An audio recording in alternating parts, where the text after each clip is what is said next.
الأمانة. بسم الله الرحمن الرحيم. إنا عرضنا الأمانة على السماوات والأرض والجبال فأبين أن يحملنها وأشفقن منها وحملها الإنسان إنه كان ظلوما جهولا. صدق الله العظيم. إنا عرضنا الأمانة على السماوات إنا عرضنا الأمانة على السماوات والأرض والجبال فأبين أن يحملنها وأشفقن منها وحملها الإنسان. ما الذي تفيده الآية الكريمة؟ أولا العرض معناه بسط الشيء من العارض للمعروض ليختار منه ما يحب. هذا معنى العرض. عرضت عليه كذا يختار اللي هو عايزه. طيب، والأمانة ما معنى الأمانة؟ الأمانة في عرفنا هي الأمر يكون في ذمة أحد لا بتوثيق، لا بكمبيالة ولا بشهود ولا يعني. زي ما يجي واحد يقول للواحد خد ال1000 جنيه اللي عندك أن أنا خايف أفرتكم وأنا في قدامي طلبات ما عاوزهم أخدهم، ولا كتب عليه وصل ولا فيه شهود عليه. يبقى إيه؟ الشهود والوصل ذمته، إن شاء أقر وإن شاء أنكر. كلام حلو. طب ربنا عرض الأمانة على السماء والأرض. الله، الأمانة الشيء اللي ما فيش فيه وثيقة دين إلا ذمة المؤتمن، إن شاء عدى وإن شاء. أم قال لك أهدي الأمانة هي الاختيار. يعني أنت تكفر من تكفر تطيع أنت حر. أنا هخلق في قوة الاختيار ومتروكة لك أنت تعمل في أنت. فلما عرض الأمانة على السماء والأرض والجبال أبين أن يحملنها. قالوا احنا ما نمشي على نفسنا، يمكن ما نقدرش نوفي، فايه ابعدها عنا واحنا راضيين ان نكون مسخرين لما تريد. ليه؟ قال لك لان في وقت تحمل للامانه وفي وقت اخر مطلوب اداء مطلوب الامانه. جه يقول لي خد ال1000 جنيه وخدتها، ادي تحملت الامانه. لما يجي يطلبها اسمه وقت الاداء. انا ما اضمنش نفسي وقت الاداء، يمكن وقت التحمل متحمس اقول لك هي لما تيجي خدي، انما ظروف تعب دي تخلينا فرتك الامانه دي او ذمتي تتغير. اذا انا ان ملكت وقت الاحتمال ما املكش وقت الاداء. فعلشان اخلص نفسي من الحكايه دي اقول له لا بلاش. زي ما تيجي تدي لواحد امانه تقول له 1000 جنيه عشان عندي بنت هبقى اجوزها وانا خايف افرتكم، ويبقى لما قال له طيب هو كذلك. هو في وقت الاحتمال ناوي يعمل، انما ما يعرفش ظروفه هتيجي ايه. يمكن تجي له حاجه تخليه يصرفها، يمكن ذمته تتغير. كويس قوي. السماء والارض ابوا حملها لانهم قدروا غير مش واثقين من وجود الذمه وقت الاداء، وان كانت موجوده وقت التحمل. فقالوا لا احنا عايزين نبقى مسخرين. ولا الانسان من العقل يعني يختار فيه بين البدائل، ودي حلوه وده مش. قال لا انا اقبلها. قال هو كان ظلوما ظلم نفسه لانه قدر وقت الاحتمال ولم يقدر وقت الاداء، وجهول ما عرفش ايه الحكايه. طيب لو كان ظلوما جهولا. ظلوم جهول. طيب العرض ده عرض على السماء والارض والجبال. قال لك ايه؟ قالت لا احنا عايزين نبقى مقهورين، اللي انت عايزه مشيه وخلاص مالناش دعوه. يبقى ايه؟ يبقى كل واحد في الكون من سماء وارض وجبال مخير. لان ما دام عرض وقال له لا يبقى مختار ولا مش مختار؟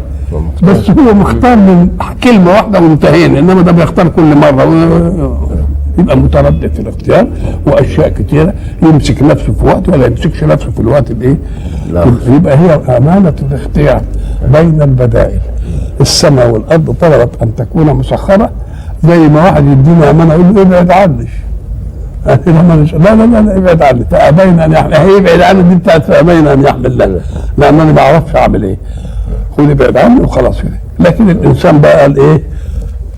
ايوه انا اقبلها، لان اللي عقل، والعقل ده معقول عشان اختيار بين البدائل، وانا هبقى ناصح في الاختيار بين، ما انتش عارف الهوى بقى ولا. نعم. طيب بما اوصاه الله، ها؟ بما اوصاه الله اوصى الانسان، ايه؟ بما اوصاه الله اوصى الانسان في هذا الموضوع. شوف التوصية العامة، العامة اللي هي في الدين، ووصينا بها إبراهيم، مش وصينا نوح. يبقى التوصية من الحق هو منهجه الذي يريد أن يسير خلقه عليه.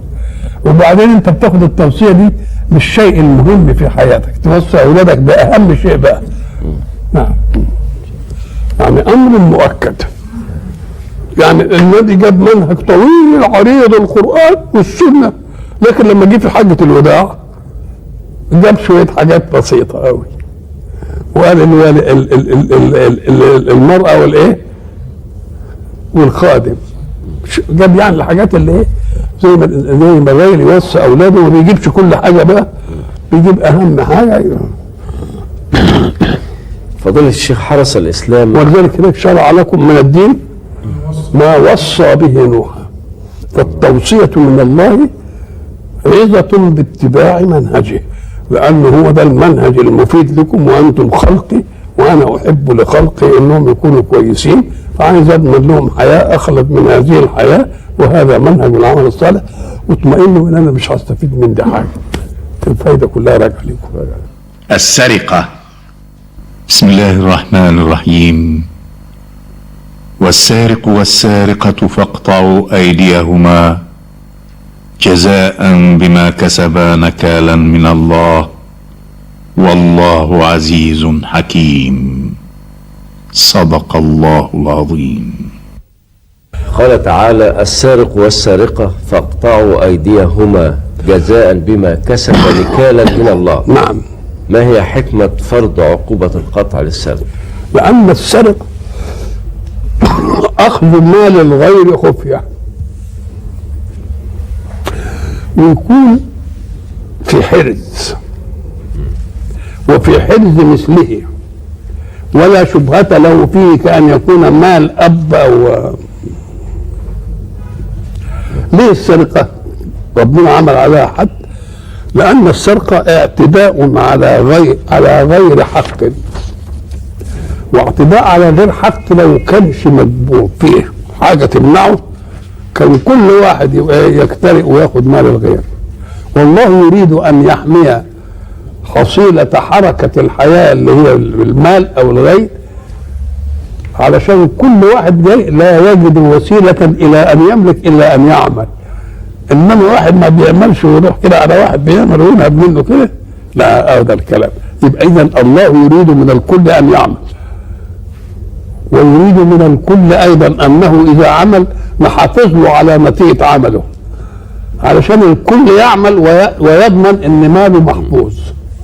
والتاني اللي هو ما عندوش ده نقول له لا، أنت لا تأخذ شيئا إلا بعمل، روح اعمل ولا تسرقش.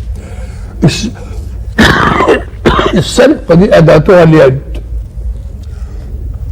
فاليد التي أخذت حق الغير، ومن بلطجي عملش حاجة عشان يبقى عنده زي اللي هيسرقه ده، وهنحرم الراجل من عرق والى اخره، فيزهد الناس في اعمالهم، ونجرأ الناس اهل البطاله على انهم ياخدوا حق الغير، نقطع الايد اللي هي سبب في الامتداد، علشان تفضل السمه معروفه للكل، كل اللي يشوفه يعرف انه ده سارق، فيحتاطوا منه وتبقى فضيحه له. لكن لما نديله حكم تاني زي ما بنعمله دلوقتي، سجن ومش عارف ايه وبتاع والحاجات دي، يطلع من السجن ولا حد داري بيه، لا، يريد ايه؟